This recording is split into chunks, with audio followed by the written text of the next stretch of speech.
The groan of the chain-link fence cut through the humid Midwest air, a rusty shriek that hung over the neglected property.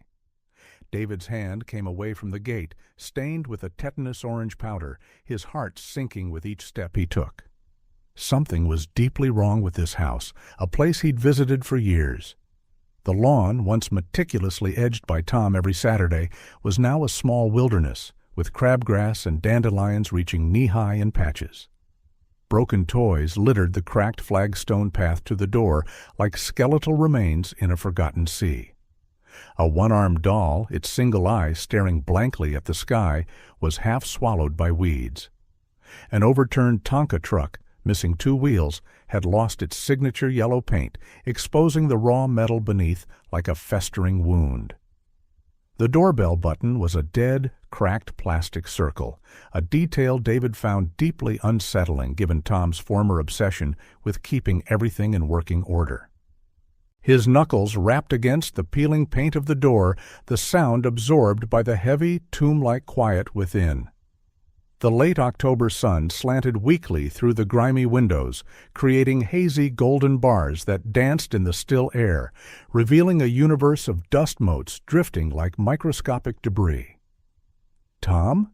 His voice felt unnaturally loud in the oppressive silence of the house, bouncing off the walls like an unwanted guest. A muffled thump from upstairs made his pulse jump. Quick, light footsteps, too soft to be an adult's.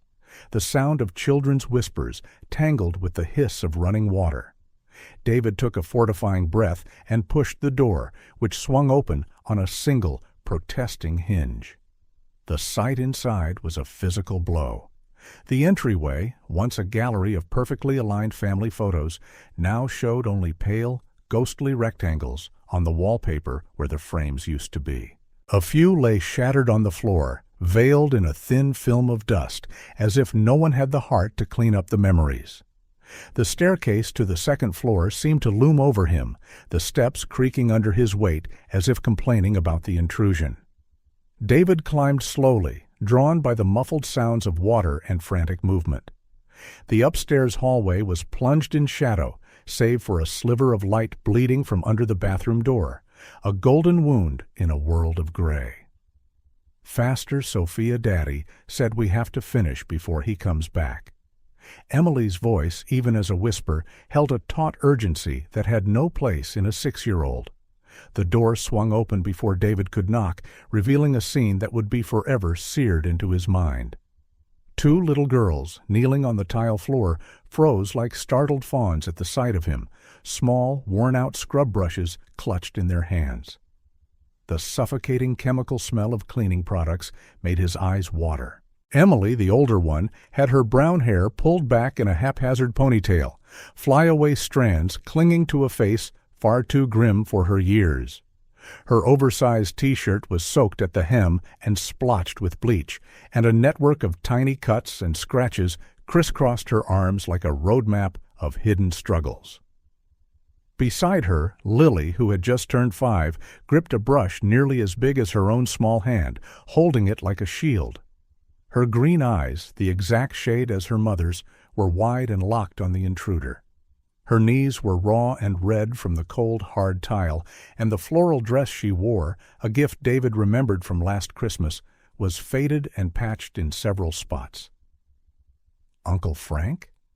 Lily's whisper was a razor blade in the silence, but she stayed rooted to the spot, as if her small feet were cemented to the wet floor. Emily tightened her grip on the brush handle, her knuckles turning white. Her body was strung tight, like a wire about to snap. The bathroom itself was spotless, a surreal island of order in the chaos of the house. The mirror gleamed, the chrome fixtures shone, and every tile looked as if it had been scrubbed free of its very soul. It was a compulsive, meticulous cleanliness that felt alien, impossible for children so young. "Girls," David managed, swallowing against the lump in his throat, his eyes taking in the clinically sterile room, the tiny chapped hands, the bruised knees, the faces etched with a weariness that belonged to old age. "Where is your dad?" Emily rose slowly, a subtle, instinctive movement that placed her between David and her sister. Her brown eyes, usually so full of life, were now flat and distant, as if she were looking at a point somewhere beyond him. Daddy went out. Her voice was flat, rehearsed, as if she'd recited the line 100 times. He'll be back soon. A flicker of something, fear perhaps, crossed Lily's face at her sister's words. Her small fingers twisted into the hem of Emily's shirt, a silent plea for protection that made David's chest ache. The slam of a car door downstairs sent both girls into a synchronized flinch. Emily grabbed her sister's hand with a speed that spoke of ingrained routine, of a shared, practiced terror. "Hannah? Sophia?" Tom's voice echoed up the stairwell, heavy with a tension David had never heard in it before. "Are you done yet?" David turned toward the stairs, his body instinctively moving to block the view into the bathroom, a protective gesture he wasn't even aware of making. Heavy footsteps ascended, each tread more sluggish than he remembered. In the fogged reflection of the bathroom mirror, he saw Emily pull Lily back, the two of them moving in a silent, familiar choreography, a dark dance they knew by heart. Tom appeared at the top of the stairs, a crumpled paper grocery bag in one hand, keys still jingling in the other. His face, thinner and paler than David recalled, drained of all color when he saw the unexpected guest. Dark circles shadowed his eyes, and his once neatly trimmed beard was now patchy and wild. His button-down shirt, once a symbol of his blue-collar pride, was wrinkled and stained, missing a button near the collar. "Frank," he whispered, the name a faint puff of air. "What are you doing here?" The silence that fell was so dense it felt solid. In the bathroom, a drip from a faucet that wasn't fully closed marked time like a merciless clock, each plink echoing like a quiet accusation. The air was charged with unasked questions, untold stories, and a desperation that seemed to have soaked into the very drywall of the house. David could feel the weight of the girls' eyes on his back, could hear their shallow, controlled breathing, like small, frightened animals trying to become invisible. The smell of bleach seemed to intensify, mingling with something else, the scent of fear, of secrets, of the decaying absence of the childhood laughter that should have filled this home. The grocery bag slipped from Tom's trembling hand, its contents spilling across the hallway floor. An apple rolled until it came to a stop at David's feet, its shiny red skin reflecting the dim corridor light like a single drop of blood. Mumbling an excuse about putting the groceries away, Tom hurried downstairs, leaving David alone with the girls. The silence in the narrow hallway was a suffocating weight. "How about you show me your toys?" His voice sounded painfully cheerful, even to his own ears. Emily hesitated, her dark eyes scanning her uncle's face as if searching for a trap. Lily squeezed her sister's hand, an almost imperceptible signal, asking for permission. "If we have to finish cleaning first," Emily replied, her voice small but firm. "Daddy gets mad if we don't finish all our chores." "I already finished my side," Lily whispered, her fingers fiddling with the frayed hem of her dress. "Hanny always double-checks, but I think it's good enough." David knelt, bringing himself to their level. "The bathroom room is spotless. You both did a great job." He saw the slight flinch in Emily's shoulders at the praise, as if kindness were a foreign and possibly dangerous language. "We can show him our special hiding place," Lily suggested, her green eyes showing a momentary spark of the innocence a 5-year-old should possess. "Sophia!" Emily reprimanded, though her tone held more fear than anger. "Uncle Frank can keep a secret," Lily insisted, tugging on her sister's sleeve. "He won't tell Daddy about Mr. Buttons." Emily bit her lip, a nervous habit that was so achingly familiar, so much like her mother's, that it made David's heart clench. After a tense moment of silent negotiation, she gave a barely perceptible nod.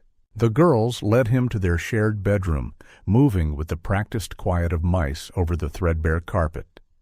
The room was unnervingly tidy for a child's space, organized with a precision that bordered on the obsessive. The beds were made with military crispness, and the few toys they owned were lined up on a shelf like soldiers awaiting inspection. Lily knelt by her bed and carefully pried a loose floorboard from the baseboard.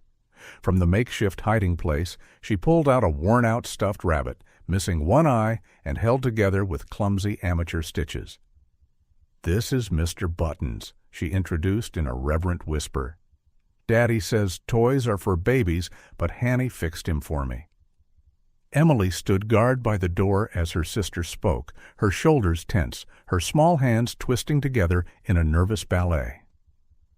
"Sometimes," Lily continued, stroking the rabbit's matted fur, "when Daddy's having a bad day, Mr. Buttons tells me stories so I won't cry. He's really brave."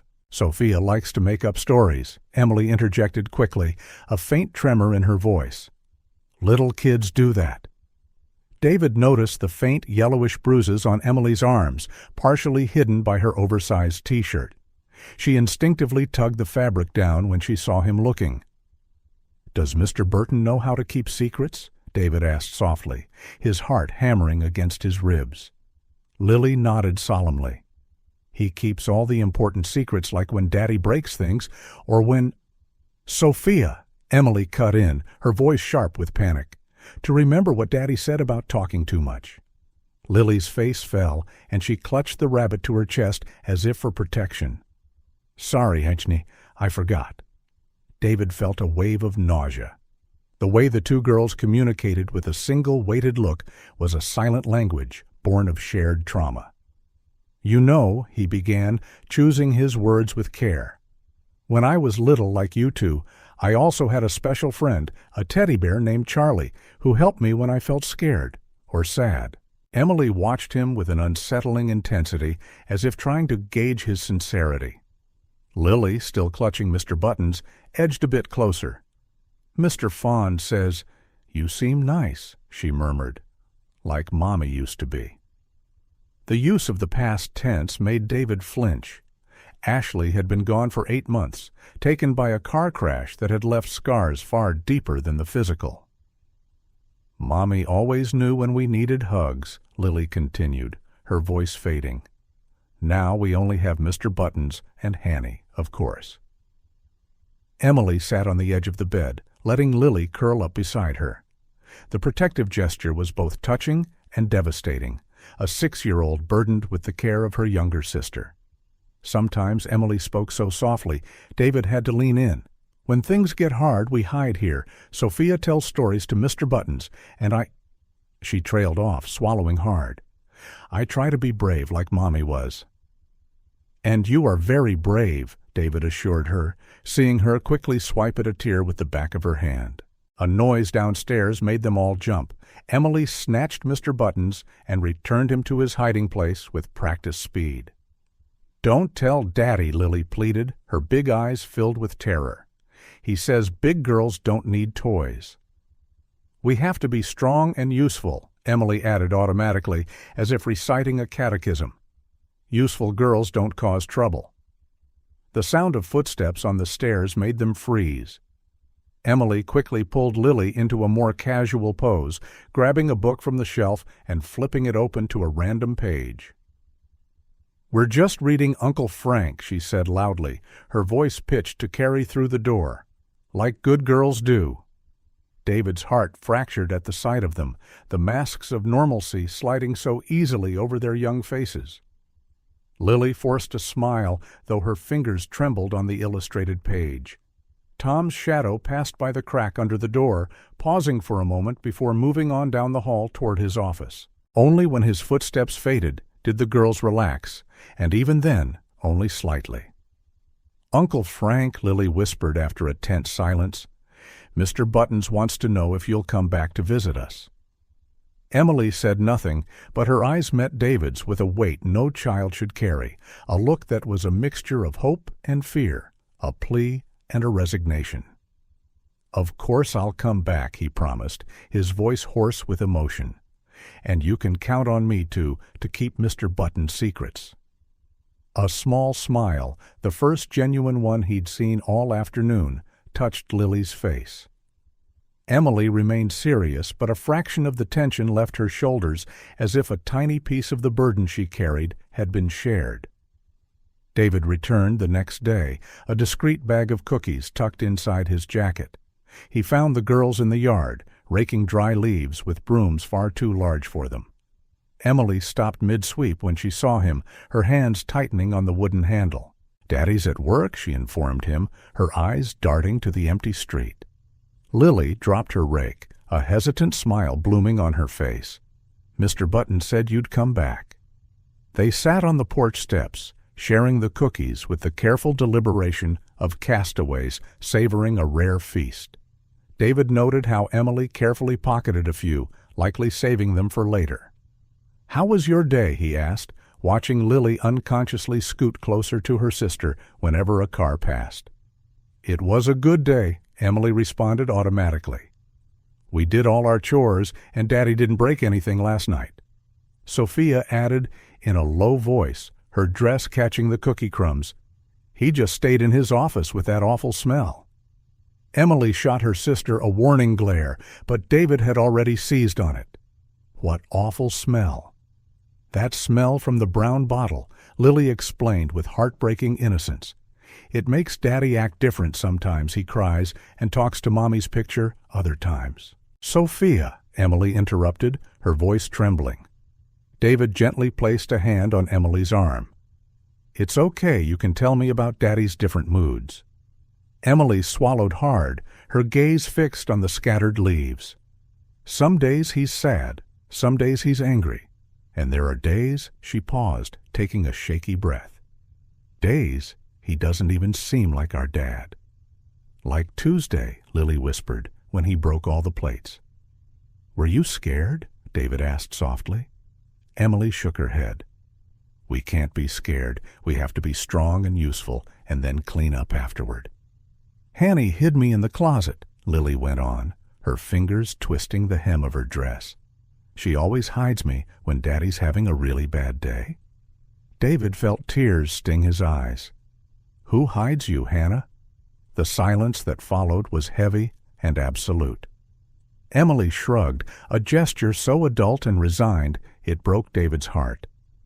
"I'm the oldest," she said simply, as if that explained everything. Lily rested her head on her sister's shoulder. "Sometimes Hanny cries in the bathroom really quietly, but she thinks I don't know." Emily quickly wiped away a tear. "I don't want Daddy to be sad again. He already suffers so much without Mommy." "But what about you?" David asked, his voice thick. "You two miss her too." "We can't," Emily whispered. "If we cry, Daddy gets mad. He says he already has too many problems." "Yesterday," Lily began, her voice quivering slightly, "I spilled milk on the floor. Daddy turned red, like he does on the bad days, but Hanny said she was the one who spilled it." David looked at the faint bruise on Emily's arm with new, sickening clarity. She pulled her sleeve down, avoiding his gaze. "You know none of this is your fault, right?" The girls exchanged uncertain glances, as if the concept had never occurred to them. "But if we were more careful," Emily started. "No," David cut her off firmly. "No child should have to be that careful in their own home." The sound of a car engine made all three of them jump. Emily scrambled to her feet, pulling Lily with her. "We have to finish the leaves before Daddy comes back," she said, fear lacing her voice. "Please don't tell him we stopped." David watched the two small figures return to their work, hunched over the oversized rakes. His mind was already spinning, formulating a plan. He needed help, documentation, evidence. He needed to move fast, but carefully. "Uncle Frank," Lily called as he was about to leave.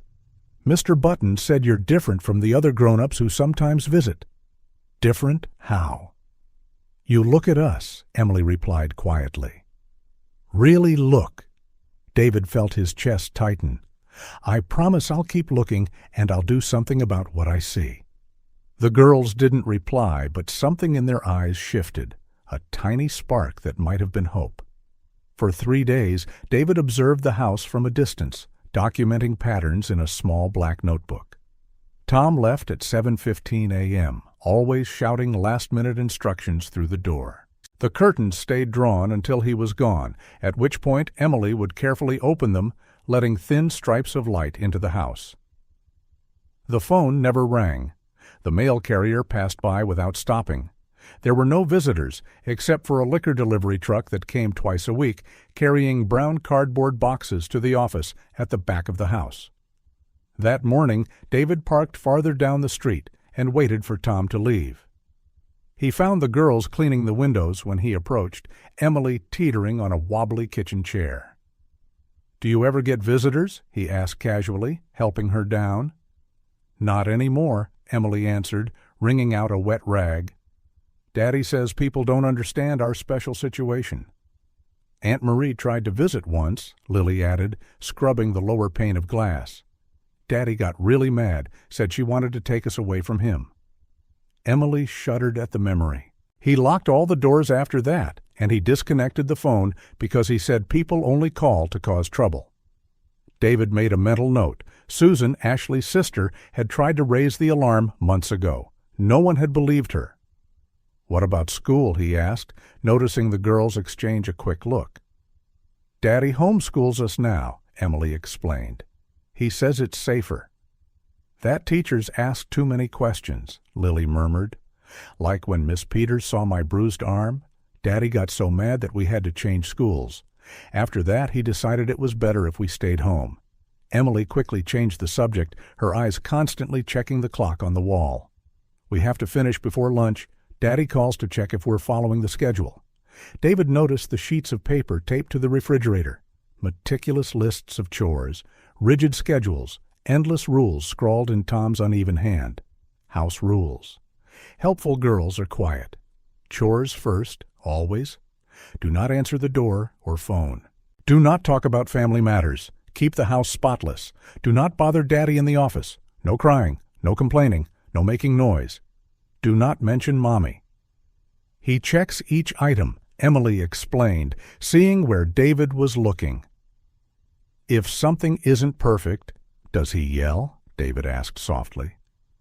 "Sometimes," Lily answered. "Other times he gets really quiet, which is worse. He says we're ungrateful, that he does everything for us, that we'll end up alone if we don't learn." "He mentions Mommy during those times," Emily added, her voice barely a whisper. "Says she abandoned us, that only he really cares." David's stomach churned. The classic pattern of isolation and emotional abuse was becoming clearer by the minute.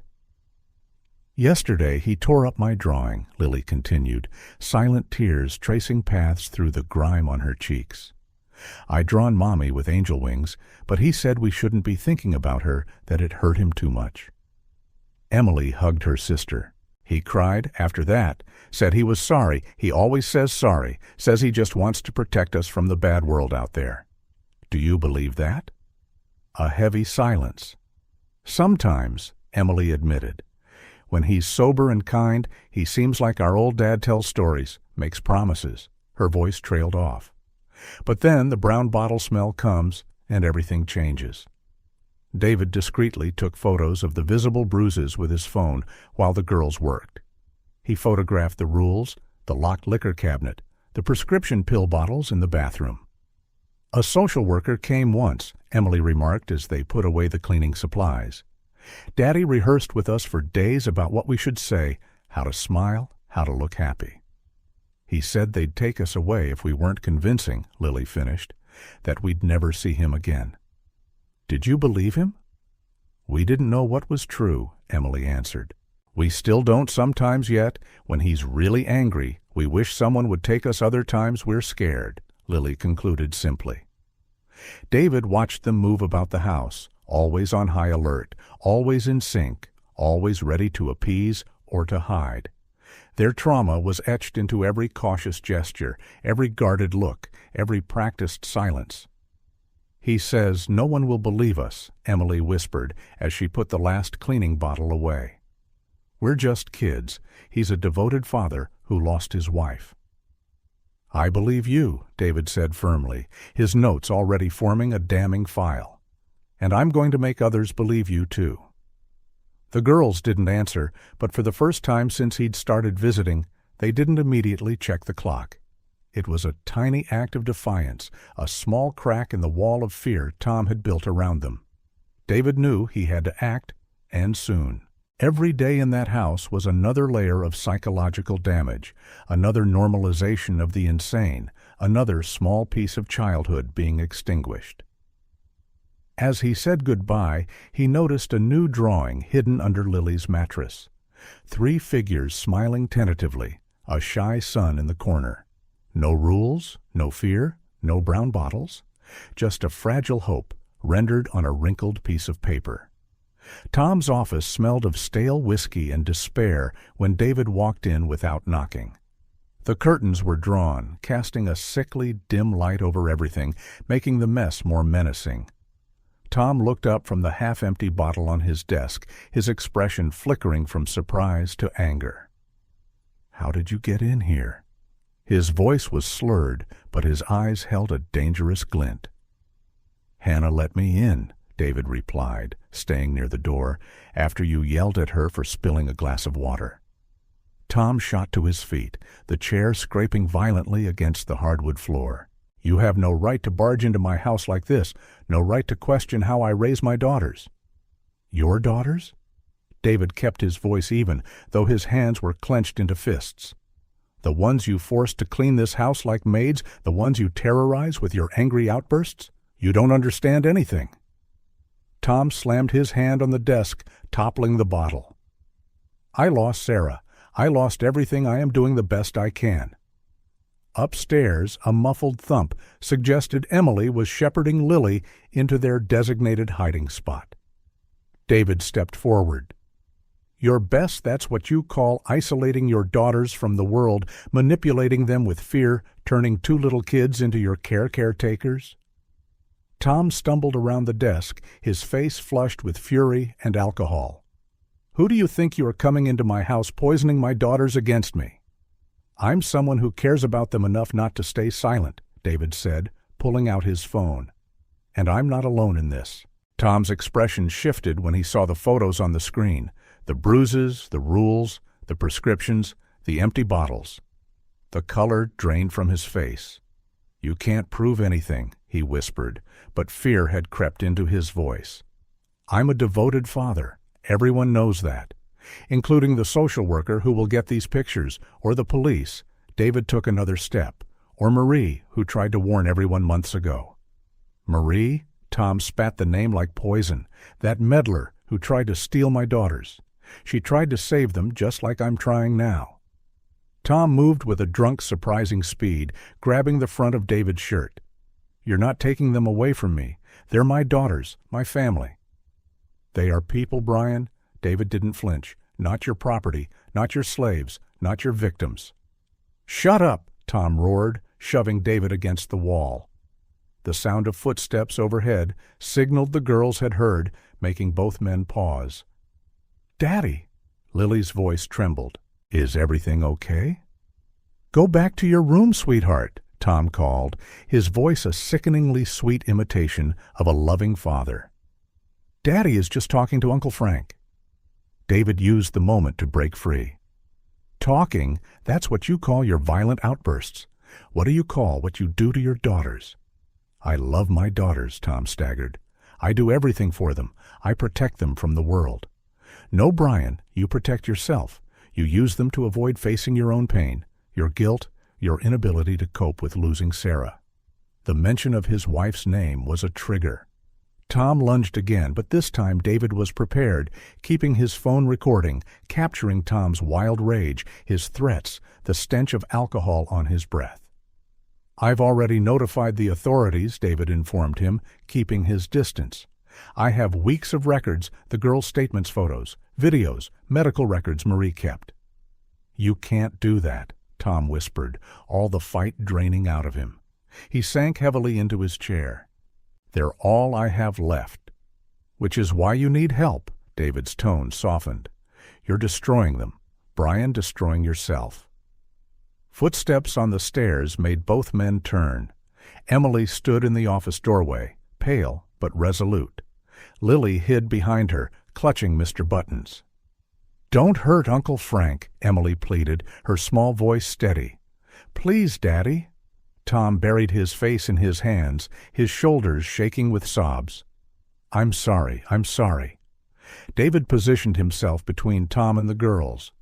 "Go to your room, pack a small bag with essentials. Okay, we're going to stay at Aunt Marie's for a few days." "No," Tom stood, staggering. "You can't take them. You can't leave me." The wail of sirens pierced the night air, red and blue lights strobing across the walls through the cracks in the curtains. "Police!" a commanding voice called from outside. "Open the door." Emily gripped Lily's hand, tears silently streaming down her cheeks. Tom glanced from his daughters to David, his anger replaced by absolute devastation. "I just wanted to protect them," he murmured, collapsing back into the chair. "I just wanted to keep my family together." "I know," David replied gently, guiding the girls out of the office. "But sometimes to protect them, you have to admit you need help." The front door opened to the sound of heavy boots, professional voices, the metallic click of handcuffs. Emily and Lily clung to David, trembling. "It'll be okay," he promised, knowing it was the start of a long road. "You're safe now." As the officers entered the office, David picked up Mr. Buttons from where Lily had dropped him on the floor. The battered rabbit, a silent witness to so much pain, seemed to hold a faint, knowing smile. "Can we take him?" Lily whispered against his shirt. "Of course you can," David answered, watching the police lead a broken Tom away. "You won't need to hide who you are or how you feel anymore." Emily finally sobbed, months of repressed emotion breaking free. Lily hugged her, and for the first time, the older sister allowed herself to be comforted. Outside, curious neighbors gathered on their porches. Susan arrived, breathless, tears in her eyes as she saw her nieces. The Child Protective Services staff was already on site, ready to begin the long legal process. David knew this was only the beginning. There would be statements, therapy, a long, painful healing process. But as he looked at the girls, now safe in their aunt's arms, he saw something that hadn't been there before: hope.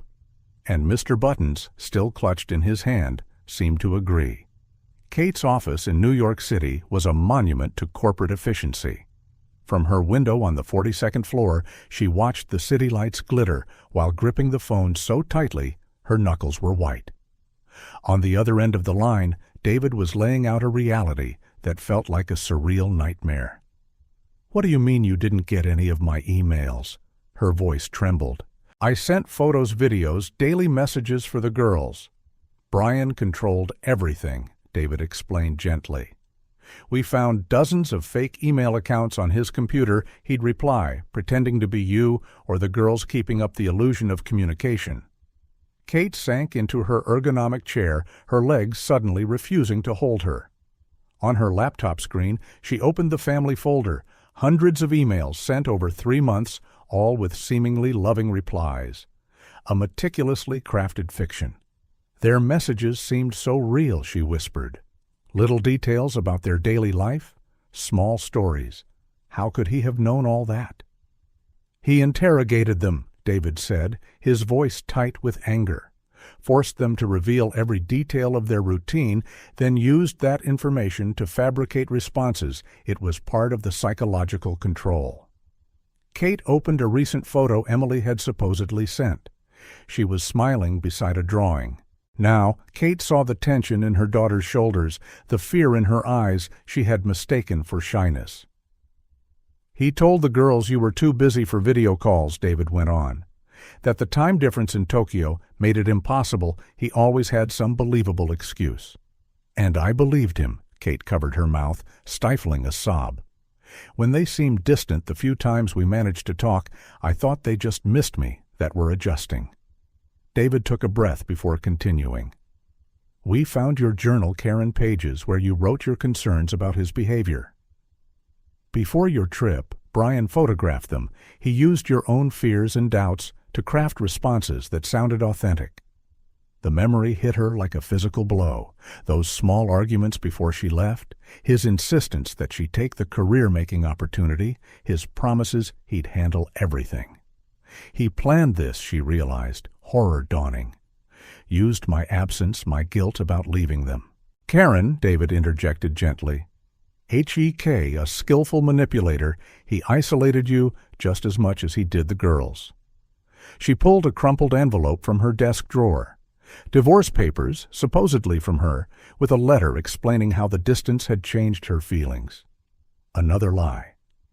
The social workers want you back as soon as possible, David continued. The girls need you, but we also need to document all of this, every fake email, every fabricated message. Kate was already hammering out an email to her boss requesting an immediate leave of absence. On her screen, the fake messages glowed with a new, sinister light, each word a carefully chosen brick in her prison of guilt, each phrase designed to justify the girl's growing silence. Hannah tried to warn me, she realized, opening a message from months ago.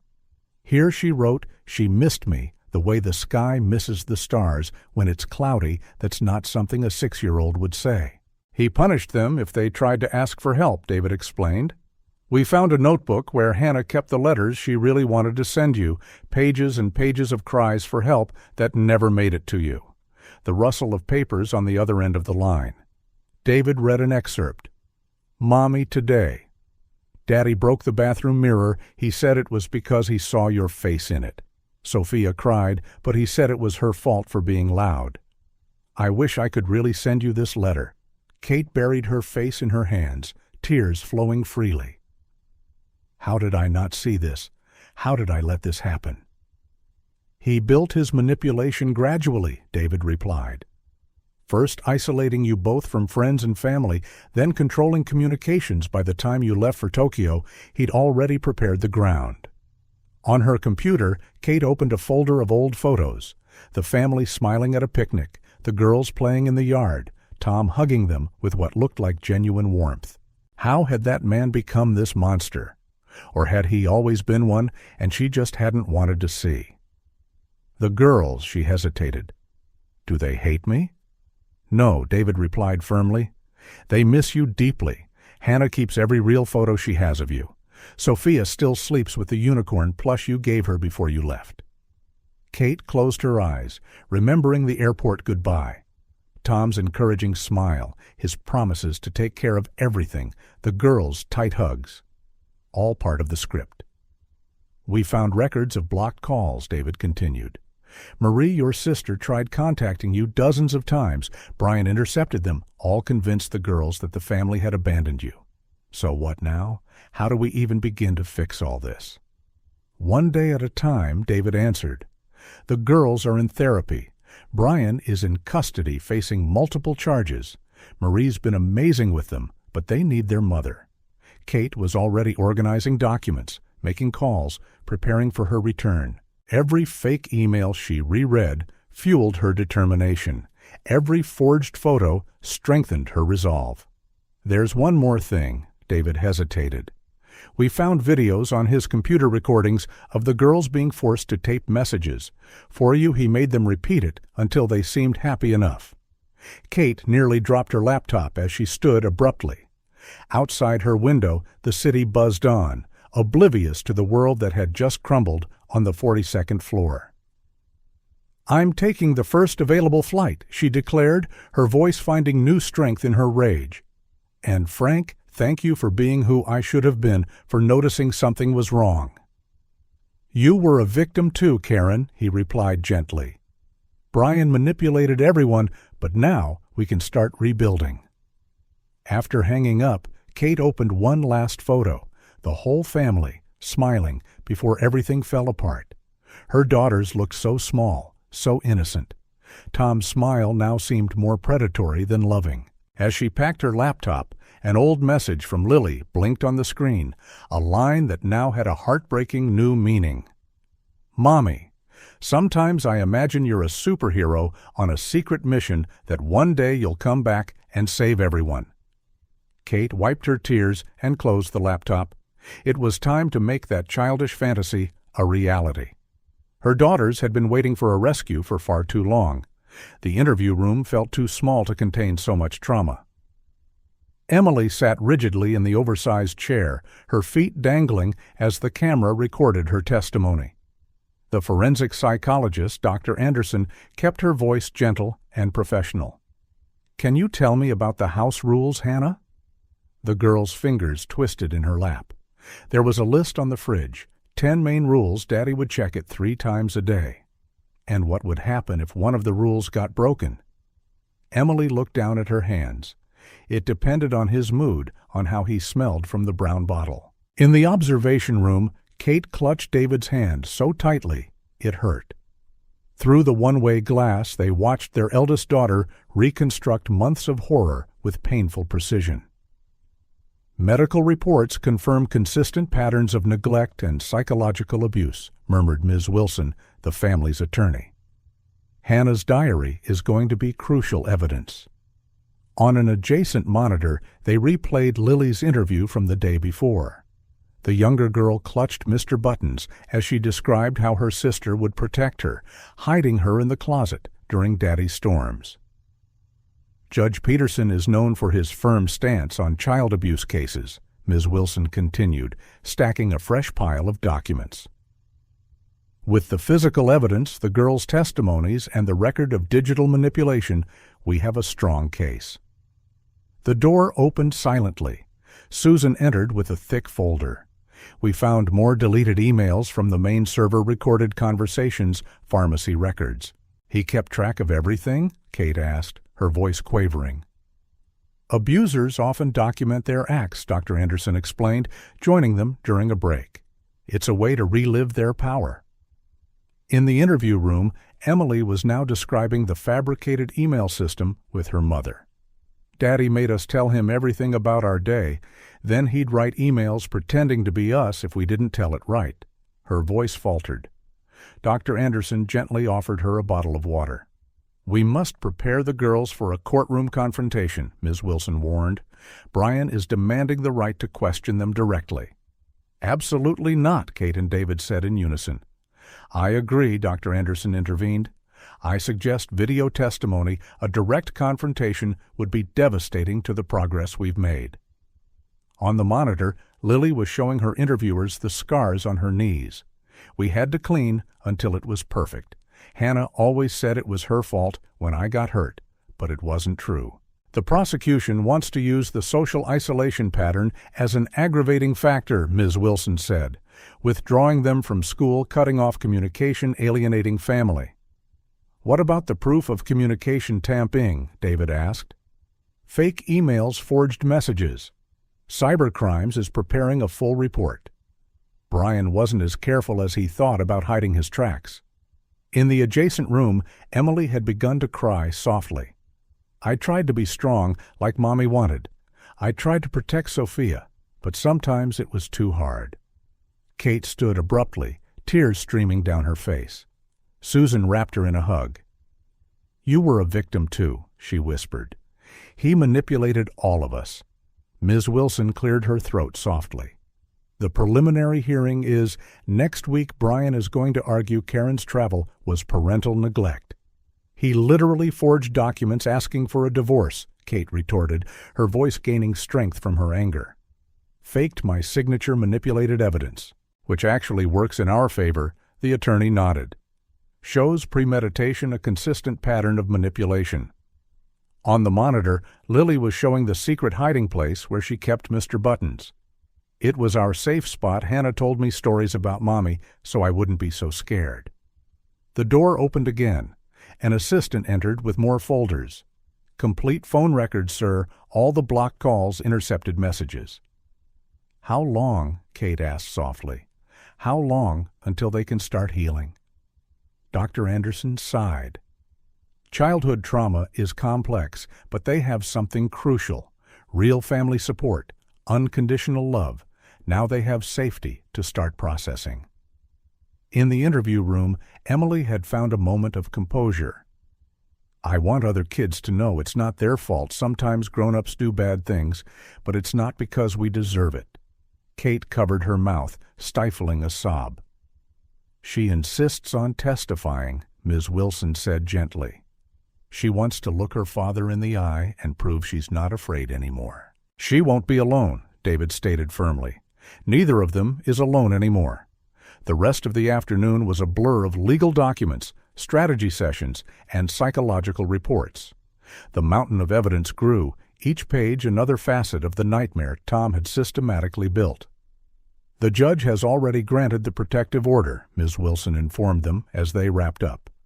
"Brian isn't allowed near you or to attempt any contact."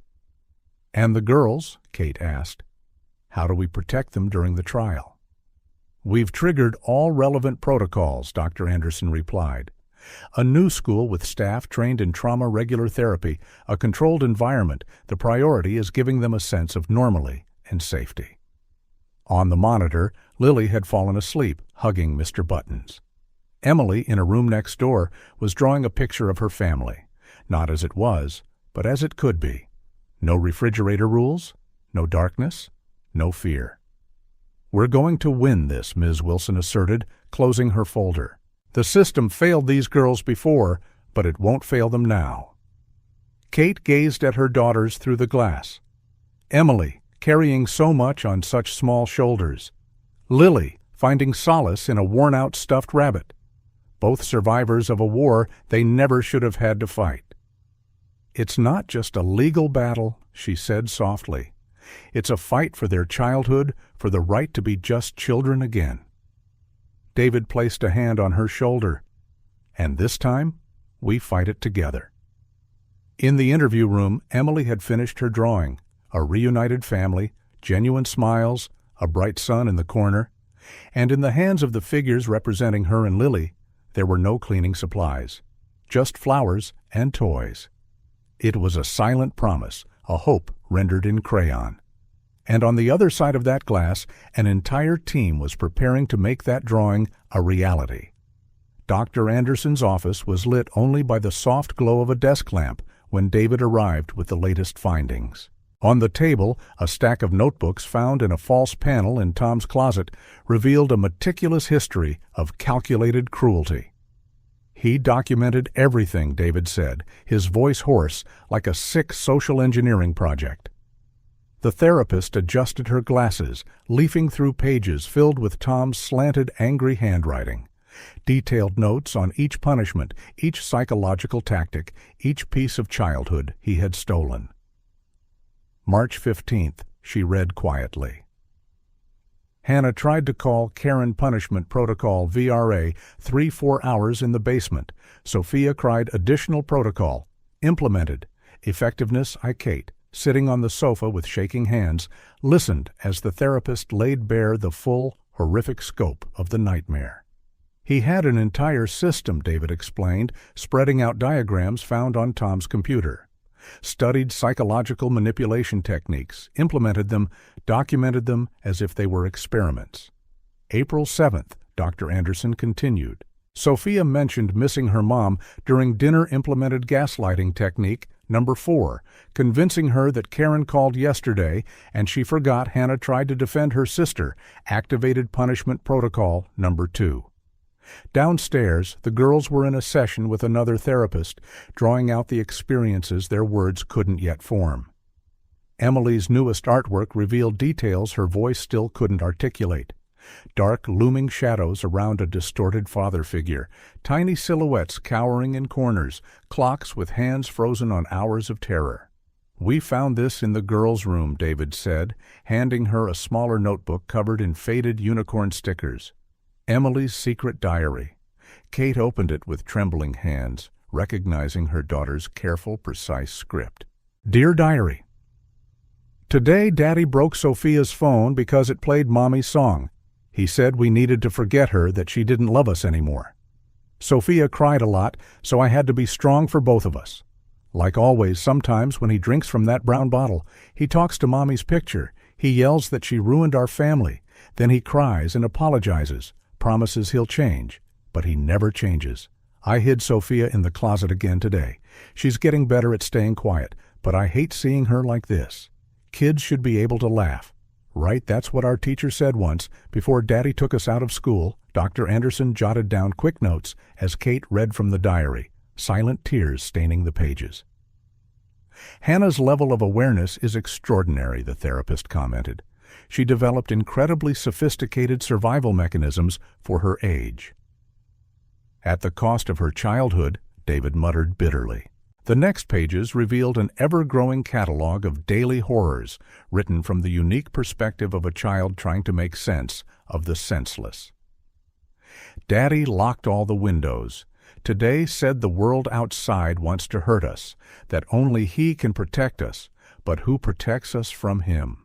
Sophia asked about Aunt Marie yesterday. Daddy got so mad he broke the family photo frame. I had to clean up the shards while he shouted about traitors and lies. Sophia was so scared she wet the bed. I managed to wash the sheets before he noticed. Today I found an old picture of Mommy smiling. I hid it under my mattress, but Daddy found it. During his inspection, he tore it up in front of me, saying we needed to learn to live without her. Sophia cried. So he punished her in the dark basement. I sang to her through the door until she fell asleep. David handed the therapist a flash drive. The videos are worse. He recorded disciplinary sessions like case studies. On the computer screen, grainy footage showed Tom forcing the girls to film artificially cheerful messages for their mother, take after take, until they were convincing enough. We need the jury to see the extent of this psychological conditioning, Dr. Anderson said, pausing a particularly disturbing clip. How he turned love into a weapon, safety into imprisonment. Hannah already agreed to testify, David noted. She said she wants to look him in the eye and show she's not afraid anymore. And Sophia? She can't talk about everything yet, Kate answered, closing the diary. But her drawings. She spread Lily's recent artworks across the table. Page after page of figures without mouths, houses without doors, black suns and empty skies. And in every corner, the same little stuffed rabbit, Mr. Buttons, watching over everything, the only silent witness to her trauma. What's most concerning, Dr. Anderson pointed to a series of Tom's notes, is how he used the girls' love for each other, threatening Sophia to control Hannah, exploiting her protective instincts as a tool of manipulation. And it worked, David added bitterly. Hannah took every blame, every punishment, trying to shield her sister. Downstairs, they heard Lily begin to cry in her session. Emily's soft singing drifted up through the ceiling, a lullaby Ashley had once used, now a tool of survival. The trial starts next week, David reminded them. How do we prepare the girls to face all this in public? Dr. Anderson took a deep breath. Hannah is more ready than we think. She's been saving evidence for months, drawings, notes, even hidden audio recordings in her teddy bear. It's like she knew we'd need to prove it all someday. And Sophia? She has Mr. Buttons, the therapist smiled gently. It may seem simple, but that rabbit represents her first real act of rebellion, a secret she and Hannah kept from Brian, a connection to who they really are beyond thee. Kate stood by the window, where the sun was setting in soft shades that felt incongruous with the day's revelations. How do we rebuild from here? She asked, her voice cracking. How do we help them be children again? One day at a time, David replied, joining her. And this time, they have all the support they need. Downstairs, Emily had started singing a new song, not a lullaby, but something more upbeat. Lily's voice joined in, timidly at first, then gaining confidence. It was a small moment of victory, two sisters rediscovering their voices, their courage, their ability to find joy despite everything. They're stronger than Brian ever imagined, Dr. Anderson remarked, gathering the files for court. He tried to break their spirits, but only strengthened the bond between them. David nodded, remembering the first day he saw them in the bathroom, so frightened, so controlled. Now, even though the road ahead was long, there was a spark of hope in their eyes, a growing understanding that the nightmare was truly ending. The trial will be tough, he admitted, but they're not alone in this fight anymore. Kate wiped away her tears, straightening her shoulders. Downstairs, the girls kept singing, their voices stronger, freer, echoing through the house like a song of liberation. The taxi pulled up to the house at 3:47 a.m. Kate jumped out, leaving her luggage on the curb as she ran to the door. David waited on the porch, his face grim under the faint streetlight. "Where are my daughters?" Her voice shook. "They're with Marie. They're safe." Kate staggered, leaning against the wall for support. The neglected yard, the dark windows, the oppressive silence. It all screamed that something was terribly wrong. "I need to see them now," she insisted, already turning back toward the taxi. David gently took her arm. "First, you need to see something." Inside, the house was a museum of everyday horror. David led her through it methodically, illuminating each piece of evidence with his phone's flashlight, the list of rules on the fridge, the arsenal of cleaning products under the sink, the faint bleach stains on the bathroom floor. "No," Kate whispered, touching the impressions of small knees on the tile. "No, no, no." In the girls' bedroom, David opened the closet. Clothes were meticulously arranged by color and size, all showing signs of excessive wear and clumsy amateur repairs. "Hannah sewed Sophia's dresses," he explained quietly, so they wouldn't bother Brian asking for new clothes. Kate grabbed a T-shirt from the shelf and pressed it to her face. It still smelled faintly of her daughters, mixed with the acrid scent of cleaning chemicals. "Why didn't they tell me?" Her voice cracked. How did no one see? David switched on the bedroom light, revealing even more devastating details. Drawings hidden under the mattress, Emily's secret diary, tiny scratch marks on the doorframe where small fingers had gripped during punishments. Brian intercepted all communication, he explained, handing her a folder. "These are the real emails from the girls, the ones he never let you see." Kate sank onto Emily's bed, her hands shaking as she opened the first page. "Mommy, today, Daddy smashed the phone because I played our song. He said you don't love us anymore, but I know that's not true. You promised to come back, and you always keep your promises. Please come back soon. Sophia cries every night. I try to be strong like you taught me, but sometimes I want to cry too." "Lover Hannah, he intercepted everything?" Kate asked, tears flowing freely. David nodded, opening Tom's laptop. He showed her the fake accounts, the forged replies, the manipulated photos. He had built an entire alternate reality where she was always too busy for calls, always having connection issues. The evidence piled up, blocked call logs, deleted emails, edited messages, a web of lies meticulously woven to isolate a mother from her daughters. "He punished them if they tried to contact you directly," David continued. "Hannah developed a code in the letters she managed to send tiny signals she hoped you'd notice." Kate reread old messages with new, horrified understanding. Odd phrases, veiled cries for help, details that had seemed slightly off at the time. How had she missed it? "Show me," she demanded, her voice hardening with rage. "Show me everything." David hesitated. "Karen, I need to know. I need to understand what I allowed to happen to my daughters." The next hours were a descent into a domestic hell. David revealed every documented detail, the systematic punishments, the progressive isolation, the constant psychological warfare. Kate oscillated between devastating sobs and stunned, silent shock. "Hannah protected Sophia from," David explained as they climbed to the attic. "Took blame, accepted punishments, kept her hidden during Brian's worst outbursts." In the attic, they found more evidence: empty liquor bottles hidden away, prescription medications, an elaborate system of baby monitors Tom had used to surveil the girls' every move, every attempt at communication, every small act of defiance. "How could he?" Kate whispered, clutching a torn photograph of herself, one Tom had used during awareness sessions where he forced the girls to list reasons why their mother had abandoned them. "He'd been planning this for a while," David answered. "Your work trip was the chance he was waiting for: total isolation, total control." In Tom's office, they found the notebooks detailing his family re-education project, pages and pages of notes on psychological manipulation techniques, discipline schedules, and clinical observations on his daughter's conditioning. Kate vomited in the wastebasket after reading the first few pages. "They?" she choked, wiping her mouth. "They'll hate me. They must think I abandoned them." "No," David broke in firmly. "They never lost faith in you. Hannah kept your pictures. Sophia still sleeps with the unicorn you gave her."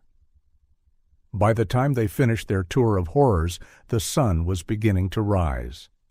Kate sat on the living room floor, surrounded by the evidence of her engineered absence: manipulated photos, intercepted letters, small cries for help that had never reached her.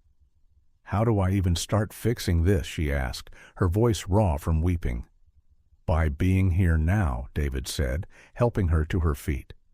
"They need their mother, not guilt, not anger, just you. I want to see them. They're waiting. Marie has been keeping them safe, but—" He hesitated. "You need to be prepared. They've changed. Karen trauma changes. People?" In the car on the way to Susan's house, Kate held the last drawing they had found in the girls' room. It showed a smiling family under a bright sun. No shadows, no fear. In the corner, in Emily's careful handwriting, were the words, "Someday when Mommy comes back, that day is today," Kate whispered to herself, drying the last of her tears. It was time to be strong for her daughters. Time to begin the long journey of healing. Susan's farmhouse appeared in the distance, a light on in the guest room where two small silhouettes were waiting. Kate took a deep breath, bracing herself for the moment that would change everything. The reunion, not just with her daughters, but with the truth Tom had so methodically tried to bury. It was time to truly bring her girls home. The front door slammed hard enough to rattle the window panes. Tom stumbled in, reeking of whiskey and rage. He stopped short at the sight of Kate sitting in the darkened living room, illuminated only by a single lamp, her tear-streaked face set in a mask of grim determination. "What a surprise," he smirked, though his eyes remained cold. "My busy wife finally found time for her family. Where are my daughters?" His words were slurred. "They're safe." Kate remained seated, her fingers gripping a manila envelope filled with evidence. "Away from you." Tom's grin vanished. "What do you think you're doing?" Learning the truth, she spread photos across the coffee table, documented bruises, secret diaries, records of abuse. All of it. Tom took a step forward, his veneer of civility cracking. "You don't know anything. I protected them, kept our family together while you built your precious career." "Protected?" Kate stood, trembling with a cold rage. "Is that what you call psychological torture, manipulation, abuse?" "Shut up," he roared, knocking over a vase that shattered on the floor. "You abandoned us. I did what needed to be done. Forcing our daughters to clean until their hands bled, locking Sophia in the basement, making Hannah take blame that wasn't hers." Each accusation made Tom retreat a step, fury mixing with a dawning fear. "You can't prove anything." But his voice shook. Kate switched on the main light, revealing David standing quietly in the hallway, his phone recording. Tom turned ashen. "The fake emails," Kate continued, her voice gaining force. "The blocked calls, the girls' recorded testimonies, we have it all." "Brian, they're my daughters," he lunged forward. "You're not taking them." David stepped in, but Kate raised a hand to stop him. This was her fight. "They're not your property. They're children you terrorized, isolated, systematically broke. I kept them safe." Tom clutched his head, his eyes wild. "The world out there, you don't understand. I had to keep them close, had to make them understand." "Understand what?" Kate asked quietly. "That love means fear, that family means prison." "You weren't here," he whispered, tears beginning to fall. "How you weren't here to see how they cried for you, how they asked when Mommy was coming back." "So you punished them for missing me?" Kate's voice wavered, forced them to pretend everything was fine, while you destroyed them from inside. Tom staggered toward the wall, where a family photo still hung askew. "I love them. It hurts so much." "No, Brian, you love the idea of control, of power, of dominance over 3 lives that aren't yours to control." He turned abruptly, charging at Kate with clenched fists. David intercepted him, shoving him hard against the wall. "That's enough," David growled. "The police are on their way, and this time we have enough evidence to keep you away from them for good." "You can't do this," Tom struggled. "They're my daughters, my family." Not anymore. Kate opened the door to reveal 2 police cruisers parked at the curb, their lights flashing silently. "It's over, Brian. The nightmare is over." As the officers came in, Tom collapsed in on himself, sobbing and begging. Kate watched coldly as they handcuffed him, his threats turning to pathetic pleas. "Please," he wept. "I can't live without them. I don't know how." "You should have thought of that before turning our home into a prison," Kate replied, "before stealing their childhood." When the last police car pulled away, Kate finally allowed her legs to give out. David caught her before she hit the floor. "How could I have been so blind?" she sobbed. "How did I not see it?" "He fooled everyone," David answered softly. "What matters is that you're here now that they have a chance to start over." At Susan's house, 2 little girls slept curled up together for the first time in months, not afraid of being woken by screams or punishments. Mr. Buttons rested between them, no longer needing to hide. Kate picked up the phone and called her attorney. It was time to make it official, ending not just a marriage, but a cycle of abuse that had stolen so much from her daughters. Dr. Thompson. "I want to file for divorce, and I need the strictest protective measures possible." When she hung up, dawn was breaking. David brought her 2 cups of coffee, sitting beside her on the sofa. "What do we do now?" she asked. "We heal," he replied simply. "Together, one day at a time." Kate nodded, watching the sky grow lighter. In a few hours, she would go get her daughters and begin the long journey of reconnection and recovery. It wouldn't be easy. Trauma leaves deep scars. But for the first time in months, there was real hope on the horizon. The nightmare was over. The battle to recover their lives had only just begun. The smell of pancakes filled David's kitchen on a Sunday morning. Emily stood on her tiptoes at the stove, no longer out of obligation, but by choice. Lily, perched on the counter with Mr. Buttons in her lap, kicked her legs and hummed softly. "Can I add chocolate to mine?" she asked tentatively, still testing the boundaries of her new freedom. "Of course you can, sweetheart," Kate replied, kissing her forehead. "As much chocolate as you want." 3 months had passed since that night. Moving into David's house had initially been a practical solution, a neutral space free from the toxic memories of their old home. But it was gradually becoming something more. A true home. "The flowers we planted are blooming," Emily announced, serving perfectly round pancakes, not out of fear of imperfection, but for the simple joy of creating something nice. The garden had been Dr. Anderson's idea. "Children need to watch things grow," she'd said. "They need to understand that after winter, spring always returns." The thrice-weekly therapy sessions were intense but essential. Emily was slowly learning how to be a child again, how to stop carrying the weight of the world on her small shoulders. Lily was finding her voice again, her laughter no longer stifled by fear. "Uncle Frank," Lily called, chocolate sauce dripping down her chin. "Can you tell that story again, about the princess who saved the kingdom?" David smiled, sitting down with his coffee. Storytelling had become a nightly ritual, tales where princesses were strong, monsters could be vanquished, and families always found their way back to each other. "You know what I like most about that story," Emily commented, settling in with her own stack of pancakes. "The princess didn't have to pretend to be happy. She could be sad, angry, scared, and still be strong." Kate swallowed hard, exchanging a meaningful glance with David. These moments of clarity, of healing, were precious jewels. The walls now displayed new artwork, not dark, silent scenes, but explosions of color and life.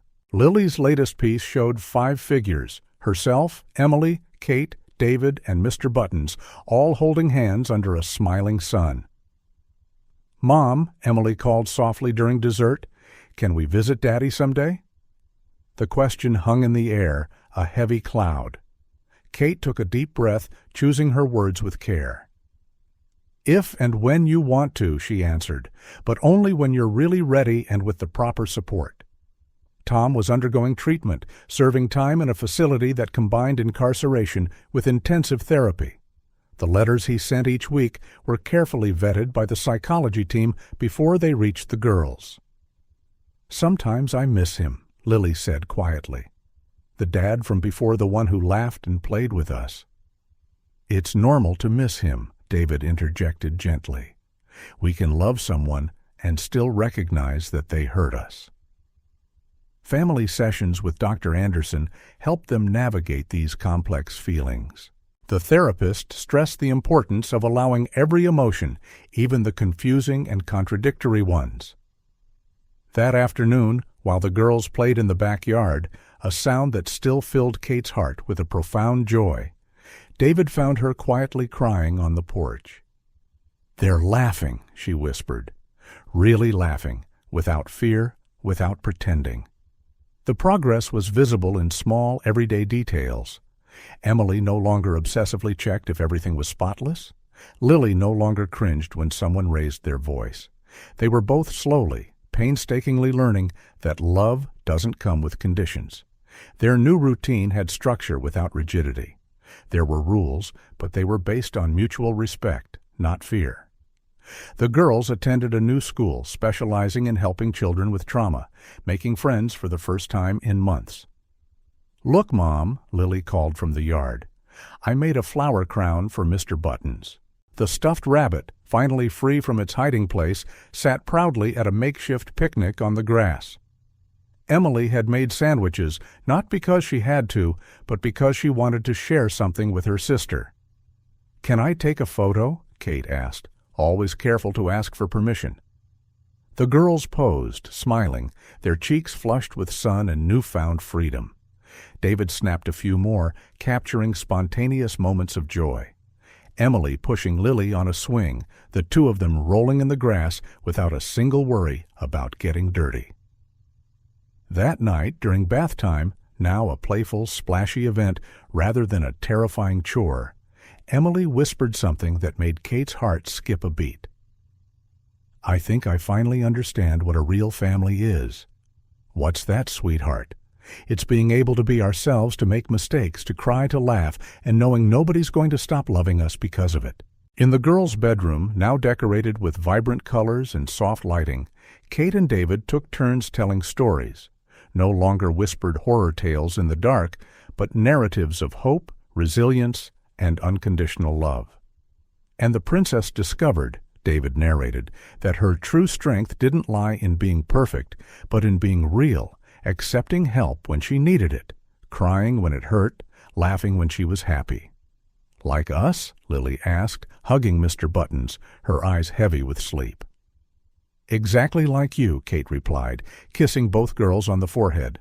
"My little warriors." Later, after the girls were asleep, Kate found a new drawing Emily had tucked under her pillow. It showed two scenes, side by side. In the first, a dark house filled with shadows. In the second, a new house, bathed in light and color. In the corner, written in her careful script, were the words, "Now I know the difference between surviving and living."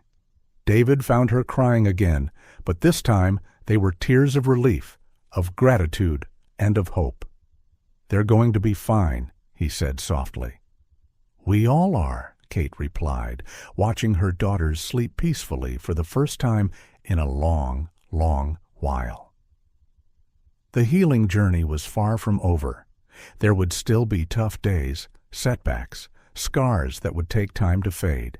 But now there was something new on the horizon, the promise of a dawn without fear, of a reclaimed childhood, of a family rebuilt on a foundation of true love and understanding.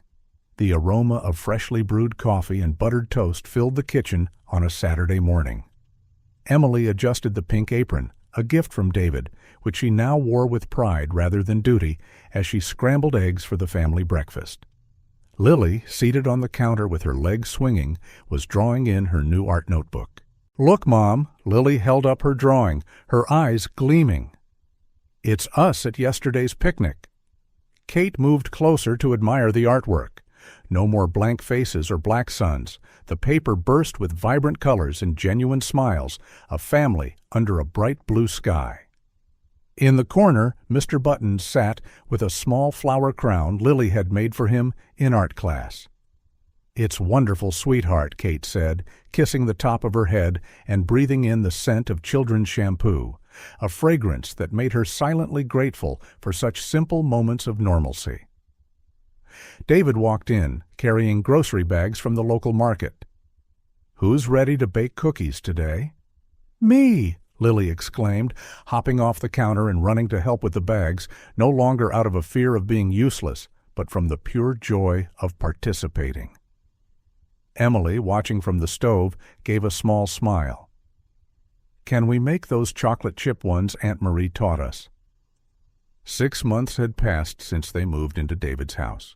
What began as a temporary refuge had blossomed into a genuine home. Each room was filled with new memories, steadily papering over the old.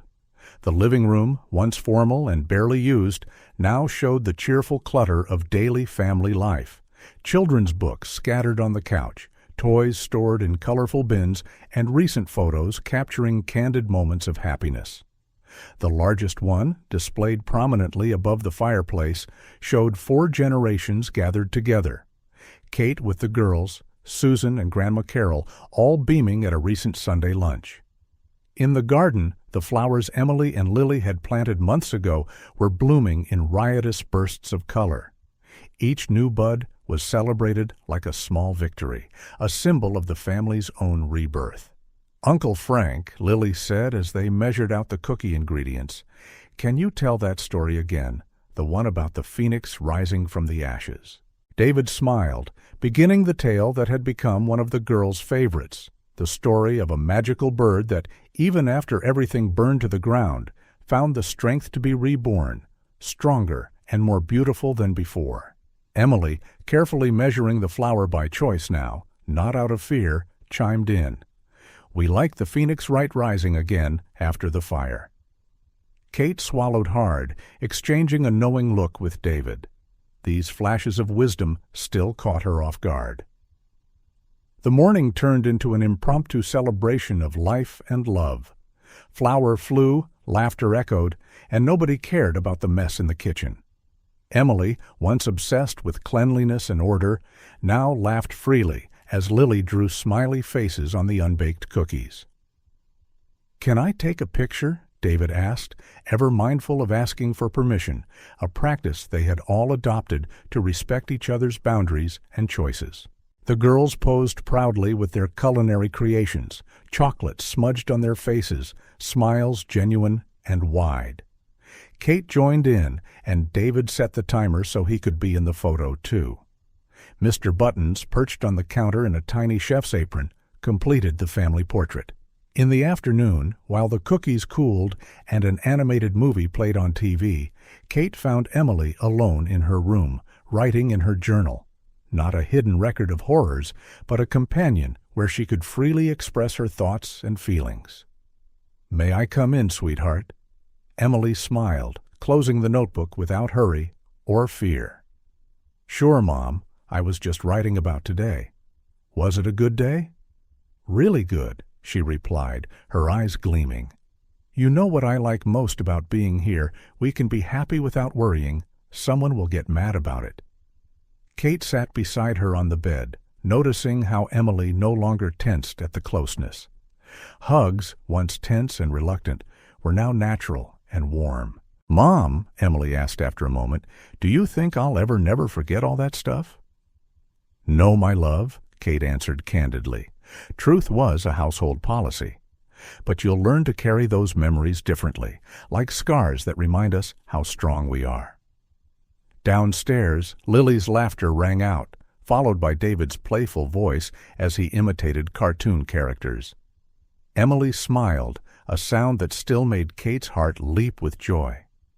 "Sometimes," Emily admitted quietly, "I'm scared I'll wake up and find out this was all a dream, that I'll go back to the old house, the rules, the fear.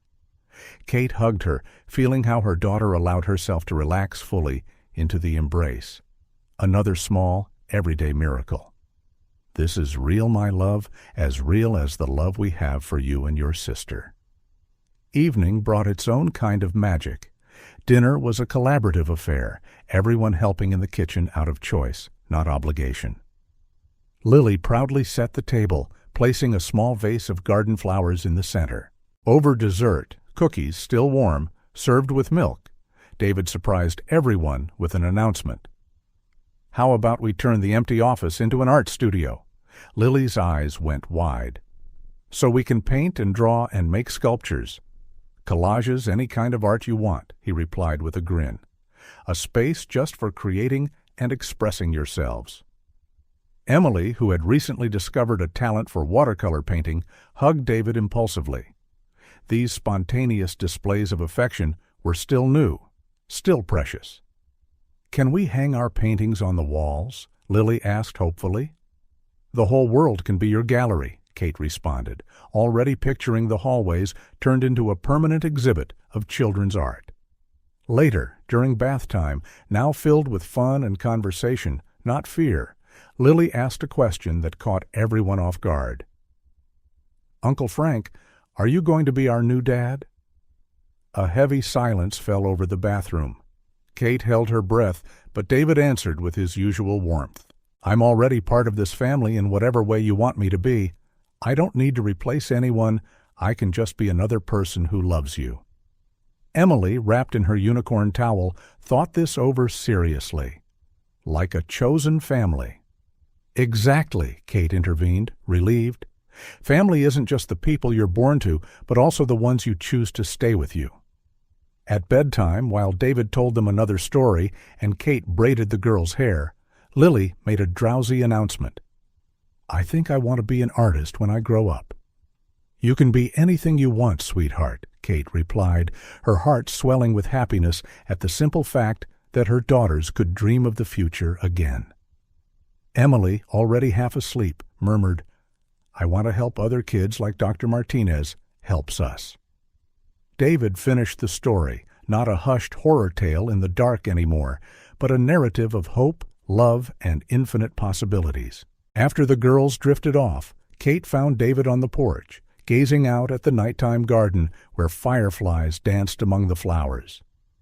"They're really healing," she said, accepting the cup of tea he offered. "All of us are," he answered softly. Day by day, moment by moment. In the girls' room, Mr. Buttons watched over their peaceful slumber, no longer needing to hide. The walls, once bare and cold, now showcased a growing collection of art, each piece a small triumph over fear, each color a celebration of reclaimed freedom.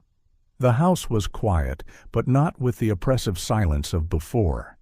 It was the tranquil hush of a home where love needn't be earned or fought for. It simply existed, unconditional and real. In her new diary, Emily had written something that perfectly summed up their journey. "Today I learned that family is like a garden. It needs care, love, and patience. Sometimes the flowers wilt, but with enough love, they can always bloom again. Our family is like that, growing stronger and more beautiful every day." And so, under a star-filled sky, on a serene night, a new family continued on their path of healing and rediscovery, proving that even from the ashes of the past, love can blossom into something lasting and beautiful. The courtroom was silent as Judge Peterson stood to deliver his final ruling. Kate held her daughter's hands, while David and Susan completed a protective circle around them. A full year of legal battles came down to this moment. Having considered all the evidence, the judge began, his grave voice echoing through the room. "This court grants full and permanent custody of the minors Hannah and Sophia Miller to their mother, Karen Miller." Emily squeezed her mother's hand, silent tears streaming down her face. Lily hugged Mr. Buttons more tightly. He had received special permission to be present on this crucial day. Furthermore, the judge continued, The defendant, Brian Miller, is prohibited from any unsupervised contact with the minors until he completes his rehabilitation program and is deemed fit by a psychiatric board. From the front row, Ms. Wilson offered a discreet smile, organizing the final stack of documents that had helped build the case. Months of meticulously gathered evidence, carefully recorded testimonies, a history of abuse finally brought to light. As they left the courthouse, the autumn sun painted the sky in hopeful hues. Emily paused on the steps, taking a deep breath. "Is it really over?" she asked softly. "The nightmare is over," Kate confirmed, hugging her daughters close. "Now we start a new chapter." Back at home, the house that had truly become theirs, there was a modest celebration waiting. Susan had decorated the living room with colorful balloons, and on the kitchen table sat a cake with pink frosting, declaring, "Our new life begins today." "I have an announcement," Kate said during their small party. "The publisher accepted my book." Everyone paused, smiles spreading.